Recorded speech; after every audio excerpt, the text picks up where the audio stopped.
Good morning students. हम 6 semester हमने start कर दिया था। उसमें पेपर फर्स्ट की फर्स्ट यूनिट रिलेटिविस्टिक इलेक्ट्रोडायनेमिक्स हमने शुरू कर दी थी कल, और उसमें पहला टॉपिक किया था आवेश के संरक्षण का नियम एवं सातत्य समीकरण। तो इक्वेशन ऑफ कंटिन्यूटी कल हमने डिराइव की थी और उसको कोवेरिएंट फॉर्म में भी लिखा था।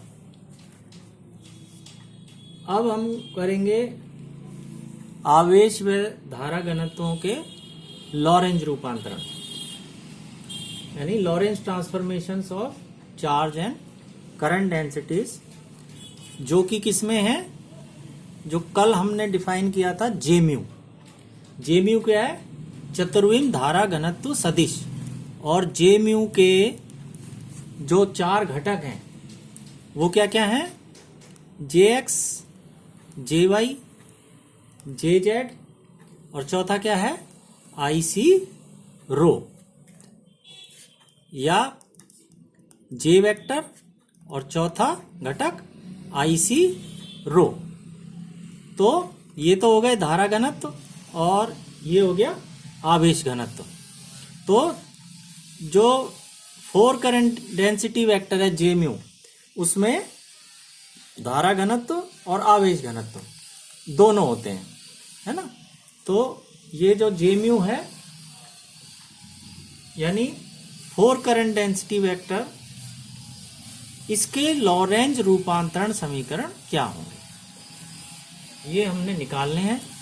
तो इसके लिए सबसे पहले हम ये प्रूव करेंगे कि जेम्यू ये एक लॉरेंज निश्चर होता है, यानी कि it remains invariant under Lorentz transformations. तो इसकी लॉरेंज इनवेरिएंस इसका सिद्ध करने के लिए हम मान लो एक आयतन अल्पांश लेते हैं, और आयतन अल्पांश अपने को पता है किस तरह लिया जाता है, dx, dy, dz, या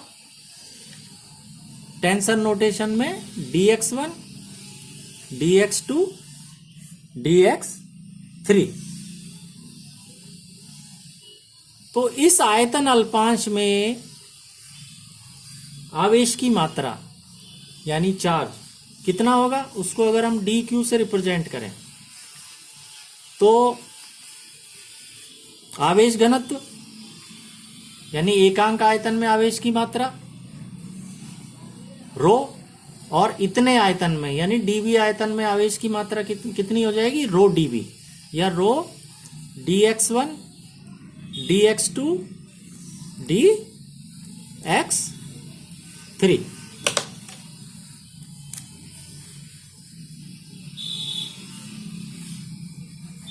तो ये हो गई किसी आयतन अल्पांश dx1, dx2, dx3 में आवेश की मात्रा। इसको अगर हम 4 चतुर्विम विस्थापन सदिश dx म्यू से अगर इसको मल्टीप्लाई कर दें चतुर्विम विस्थापन सदिश से, तो इसको हम लिख सकते हैं dq into dx mu. This is equal to rho dx mu dx1, dx2, dx3। कुछ नहीं किया है हमने, चतुर्विम विस्थापन सदिश से दोनों तरफ हमने इसको मल्टीप्लाई कर दिया है। अब राइट हैंड साइड में दोनों साइड dt से, राइट हैंड साइड में dt से तो इसको मल्टीप्लाई कर दें और dt से ही इसको डिवाइड कर दें। तो इसको हम ऐसे लिख सकते हैं। अब इसमें जो लेफ्ट हैंड साइड है, यानी एक तो चतुर्विम विस्थापन सदिश, ये हमें पता है लॉरेंज निश्चर होता है ना। लॉरेंज ट्रांसफॉर्मेशन के अंतर्गत सभी जड़त्वीय निर्देश तंत्रों में ये विस्थापन सदिश जो है ये एक निश्चर राशि होती है। और इसी तरह से ये जो आवेश की मात्रा है किसी भी आयतन अल्पांश में, ये भी एक लॉरेंज निश्चर होता है सभी निर्देश तंत्रों में। तो अब लेफ्ट हैंड साइड जो है ये लॉरेंज निश्चर है, लेफ्ट हैंड साइड। तो इसका मतलब ये राइट हैंड साइड भी पूरी क्या होनी चाहिए, ये भी लॉरेंज इनवेरिएंट होनी चाहिए। This should also be a Lorentz invariant. अब इसका भी हम ये पार्ट देखें, राइट हैंड साइड का ये आधा हिस्सा अगर हम देखें तो देखो इसका क्या है, ये dx1 dx2 dx3 dt है ना। इसको हम कैसे लिख सकते हैं, dx1 dx2 dx3 IC से ऊपर नीचे गुणा कर देते हैं, तो ये क्या आ जाएगा DICT, IC से गुणा कर दिया, और नीचे भी हमने क्या किया है, IC से मल्टीप्लाई कर दिया। तो देखो ये क्या आ गया, dx1 dx2 dx3, और ये ICT क्या होता है, x4 चौथा घटक, तो dx4 अपॉन IC।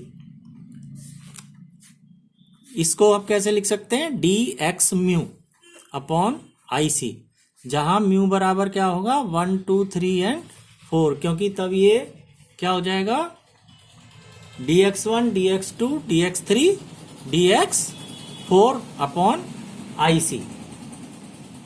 अब ये जो राशि है ये लॉरेंज निश्चर है, लॉरेंज इनवेरिएंट है, क्योंकि हमें पता है dx म्यू जो है चतुर्विम विस्थापन सदिश लॉरेंज इनवेरिएंट होता है, और c अपने को पता ही है प्रकाश का वेग, ये भी लॉरेंज इनवेरिएंट होता है।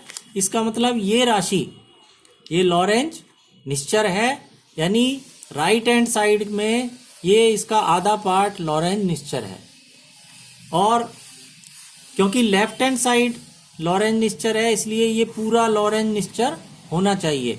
इसके लिए इसका मतलब क्या हुआ, बाकी बचा हुआ पार्ट यानी कि rho dx mu by dt, this will also be Lorentz invariant. तो ये राशि जो है ये भी लॉरेंज इनवेरिएंट होगी, और इसको व्यक्त किया जाता है किससे, जे म्यू से। इसको कैसे व्यक्त किया जाता है, जे म्यू से। और ये जो है ये चतुर्विम धारा घनत्व सदिश कहलाता है। तो J mu is equal to rho D x mu by D t. अब हमें पता है कि डी टॉ जो होता है वो होता है डी टी अपॉन गामा, है ना। ये डी टॉ क्या है, ये प्रॉपर टाइम है। तो this is equal to D T upon gamma, और इसी तरह रो ये होता है गामा रो जीरो। गामा अपने को पता ही है 1 minus V square upon C square raise to the power minus half, और ये गामा। तो दिस इज रो। अगर ये दोनों अगर हम यहाँ पुट कर दें तो जे म्यू को हम इस रूप में भी लिख सकते हैं, rho D x mu by D t, ये तो है ही। और ये अगर हम यहाँ पे सब्सटीट्यूशंस करें तो ये क्या हो जाएगा, rho zero d x mu upon d tau. इसको हम इस तरह से लिख सकते हैं जे म्यू। तो जे म्यू जो कि एक लॉरेंज निश्चर राशि है, ये चतुर्विम धारा घनत्व कहलाता है, 4 करंट डेंसिटी वेक्टर। और इसके जो 4 घटक होंगे वो क्या होंगे, हम म्यू का मान 1 2 3 4 रखते जाएं तो देखो 4 कंपोनेंट्स क्या होंगे, J1 is equal to rho D X one by D T, ठीक है ना। x1 का मतलब क्या होता है, x होता है, यानी rho D x by D t. दूसरा घटक J2, J2 क्या हो जाएगा, rho D x two by D t, तो rho d y by D t, क्योंकि x2 क्या होता है y, y की जगह हम लिखते हैं x2। देन तीसरा इसका कंपोनेंट क्या हो जाएगा, रो dx3/dt, और x3 होता है z, तो रो dz/dt। और चौथा घटक इसका क्या होगा, J4, यानी रो dx4/dt। अब x4 क्या होता है, ICT, तो रो dICT/dt। तो ये क्या आ जाएगा, IC अगर हमने ये बार लिया है तो IC रो dt/dt, ये कैंसिल हो जाएगा। तो चौथा घटक यानी कि J4, ये क्या आ जाएगा, IC रो, जो कि चौथा घटक अपने को पता है इसका यही होता है कि जे म्यू का जो फोर्थ कंपोनेंट होता है, यानी चतुर्विम धारा घनत्व सदिश का फोर्थ कंपोनेंट J4 IC रो होता है। यही अपने को यहाँ पर प्राप्त हो रहा है। तो इस तरह से हम देखते हैं कि हम जे म्यू की लॉरेंज निश्चरता यानी चतुर्विम धारा घनत्व सदिश की लॉरेंज निश्चरता हम सिद्ध कर सकते हैं कि ये लॉरेंज निश्चर होता है। सभी जड़त्वीय निर्देश तंत्रों में इसका मान जो है वो समान रहता है ना। एक बार आपको बता दूं, जैसे देखो सबसे पहले हम क्या करेंगे, एक आयतन अल्पांश लेंगे। इस आयतन अल्पांश में आवेश की मात्रा dq जो रो से मल्टीप्लाई हो जाएगा क्योंकि ये आवेश घनत्व है, तो ये एक आयतन अल्पांश में आवेश की मात्रा हो गई। इसको हम फिर काय से मल्टीप्लाई कर देंगे दोनों तरफ, चतुर्विम विस्थापन सदिश से यानी 4 डिस्प्लेसमेंट वेक्टर dx म्यू से इसको दोनों तरफ मल्टीप्लाई कर देंगे। उसके बाद राइट हैंड साइड में ऊपर नीचे dt से ऊपर मल्टीप्लाई कर देंगे, नीचे डिवाइड कर देंगे, तो ये आ जाएगा। अब क्योंकि left hand side Lorentz invariant है तो राइट हैंड साइड भी लॉरेंज इनवेरिएंट होगी। इसमें से ये पार्ट हमने देखा कि ऑलरेडी लॉरेंज इनवेरिएंट होता है, तो इसका मतलब ये बचा हुआ पार्ट यानी रो dx म्यू बाई dt ये भी लॉरेंज निश्चर होगा। और ये जो पार्ट है ये ही इसको जे म्यू से रिप्रेजेंट करते हैं, और ये क्या कहलाता है, 4 करंट डेंसिटी वेक्टर यानी जे म्यू ये कहलाता है, और इसके ये 4 कंपोनेंट होंगे। तो जे म्यू के हमने लॉरेंज ट्रांसफॉर्मेशंस निकालने हो तो सबसे पहले हमें ये प्रूव करना होता है कि लॉरेंज जे म्यू जो है वो लॉरेंज इनवेरिएंट होता है। ठीक,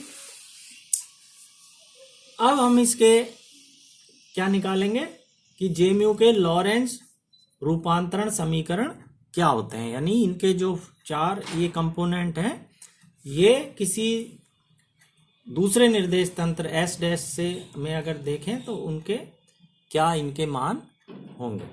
तो ये हम नेक्स्ट लेक्चर में करेंगे। Have a nice day.